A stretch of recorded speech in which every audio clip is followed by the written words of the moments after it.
Breachway is a brand new early access title, and it's a space combat roguelike which blends being an FTL clone with deck building gameplay and 3D graphics. But will this be enough to stand out? Good day to you my friends, I'm Kenator, and thanks to the devs for sending over this review copy. Now let's get to it. First off, I need to talk about something I normally leave to the end, but it drastically shaped my experience in the game. As regular watchers of my reviews know, this is performance and bugs. Something that's expected with pre-release copies is not to be perfect, but Breachway was absolutely broken for me. Initially, it was just a constant sound effect bug which thankfully was fixed really quickly. But then sadly I ran into another bug, one that kept resetting not all but a significant portion of the progression, which for a roguelike makes playing absolutely pointless. One of the devs did help me somewhat bypass this, although not completely, but enough so I could finish experiencing the game. And I'll point out where this progression was lost shortly. As for performance, this too was all over the place, which is wild because the game is mostly just two low poly spaceships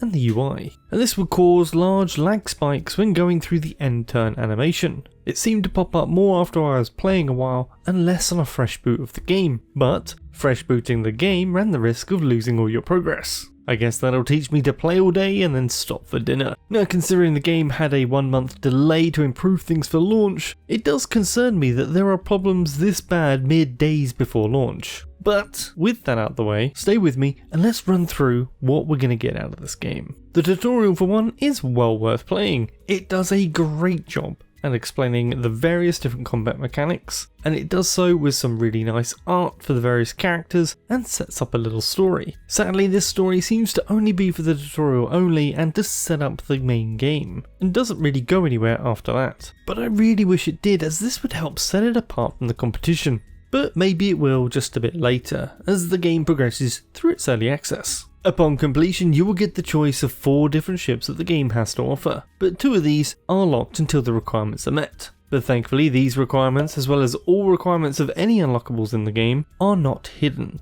which is a massive plus. Each ship will also have a unique perk, its own crew, starting equipment, and each ship also has its own preset hull and power stats. Some of you may find only 4 ships a bit on the low side, considering FTL launched with 9 or 10 ships, more if you count the alternate layouts. So this feels a little lacking in my opinion, and will certainly limit your replayability in comparison. The ships do play very different from each other, and this isn't just down to the weapons either. Each ship has 8 different equipment slots, with 2 weapons, 1 launch bay, 1 tactical bay, 2 utility bays, an external attachment point, and an auxiliary mount. The range of different equipment types for each slot is nothing to write home about, but we do have a few variations of each type, like a Mark 1A or a Mark 2C for example. And this is because each part comes with a different amount of card slots, as well as a different amount and type of starting cards for your deck. And through the game this can provide a huge amount of flexibility once you understand the system and get comfortable knowing the card options and frequency. More powerful items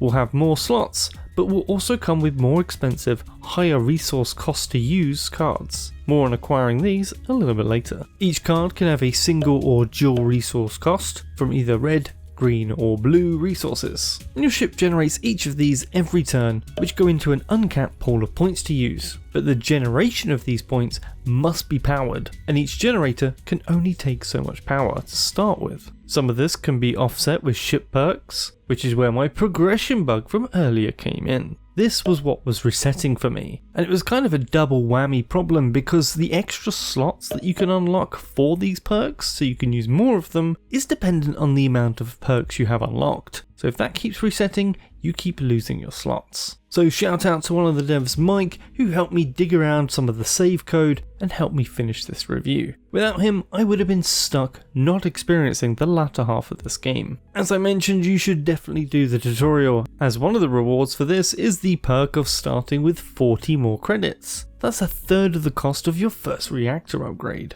But do enough of these reactor upgrades and you get the first one completely free too. Nearly all of these perks are unlocked with just simply playing the game long enough. It's very simple and doesn't require too much effort. So if you think you're stuck somewhere, you can just focus on getting a few more of these and start playing around with new builds. especially once you unlock the third slot. And getting that extra power right at the start can really make a huge difference. With all of this combined though, I think there is more than enough depth for customization and variation within the builds that you can make. I particularly liked two weapon types. The first was a flak weapon, and this has a shred mechanic which reduces the RNG of the damage in a positive way. Instead of a flak cannon doing say anywhere between 2 and 6 damage, a target with say 4 shred stacks will have it do between 6 and 6, meaning the minimum damage was raised for each stack. But it's not so simple, as you do need hull damage to apply it, and it's not guaranteed to apply, so shields can easily counter this, especially large ones. The other were railguns, and while these aren't the only weapon that can target enemy ship subsystems, it is more damage focused. Expensive to use, but a big trade-off in damage that let me shut down system after system. For an opposite example to this, you can also use relatively low cost hacking cards to shut down a system to turn it off or make it lose a power pip.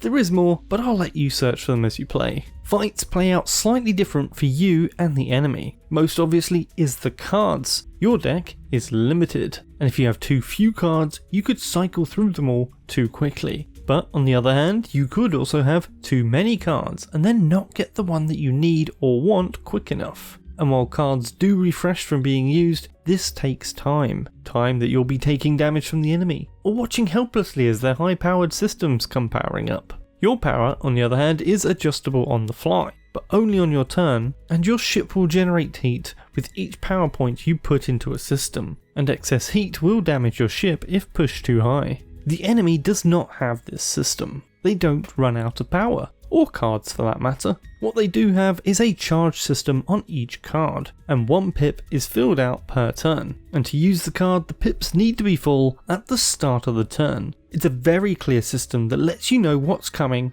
and when, and this lets you form a strategy for your next few turns on how you want to proceed in spending your own limited resources. And you'll have plenty of time to refine those tactics too, as you repeatedly battle across the 2 large maps that the game currently offers. It is a roguelike after all, and just like its main comparison to FTL, there is a boss at the end. But unlike it, there is no ticking clock to move you forward as fast as you can, as there is nothing to outrun. Also, the fuel works completely differently. If you stick to these blue lines on the map, you won't use any, but you can only go forwards. But if you use these yellow lines on the map, you'll be able to go wherever you please, including doubling back on yourself. This will use your starting fuel supply however, which is quite limited at 4 moves, or 6 with the perk. But fear not, you can also buy more fuel at the stations that you visit if you have the credits. Every ship you fight will give you a range of credits, roughly 20 to 50-ish, but you will also get salvage drops that you can sell, and equipment, which you can again either sell or equip on your ship.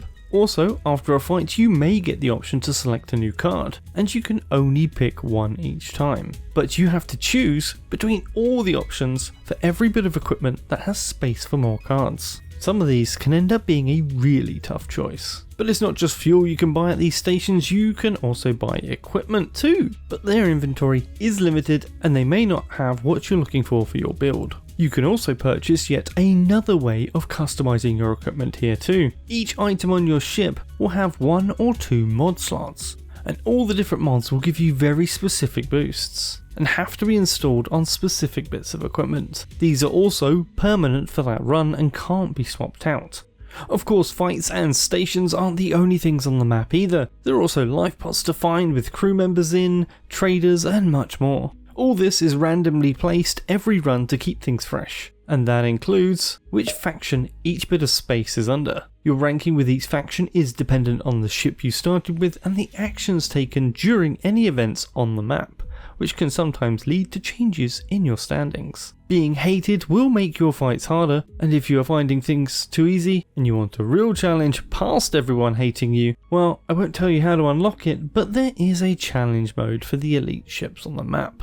The art style works surprisingly well for this type of game. The cel shaded look keeps everything simple and lets the weapon and equipment effects stand out. Not only that, all your equipment is represented on your ship. Did you pick up that extra weapon? Great, now you can see it on your ship. Radiators? Yep, those are there too. And this means you actually get to see the progression of your ship through the run, and that's pretty damn cool. The soundtrack also gives me very much Mass Effect vibes. It's similar, but different enough to be its own thing. Either way, it fits the space game vibe a lot in my opinion, and is very relaxing to boot. Add to this all the different sound effects and you have a very well presented and polished game, once the prior mentioned bugs are gone of course. Editor Kenator here. The progression bug was fixed as I was editing this, so huzzah! Disaster averted, and I hope my feedback helped narrow down the search just a little bit. Unfortunately, I can't comment on price, as they haven't revealed it even to us creators yet, so you'll have to wait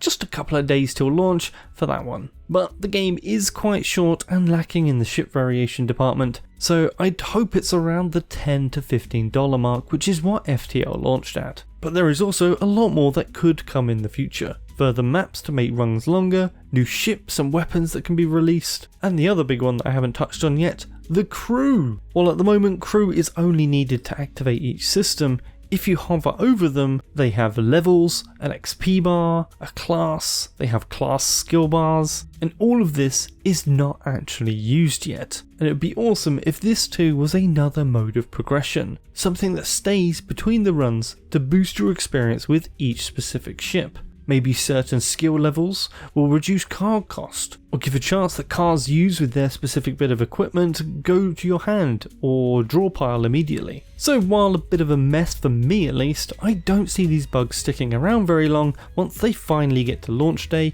and through the first week at least. There should only be really minor nagging issues remaining. The team is really active on their Discord and responded quickly to my reports despite them being very busy with launch prep and the weekend. So overall it does get my recommendation, especially if you love playing either deck building games or games like FTL. It certainly won me over as well compared to the older demo that I tried. Now if you enjoyed this honest review, go check out some of my others that I've made or subscribe for more, and I'll see you guys in the next one. Kenator, out.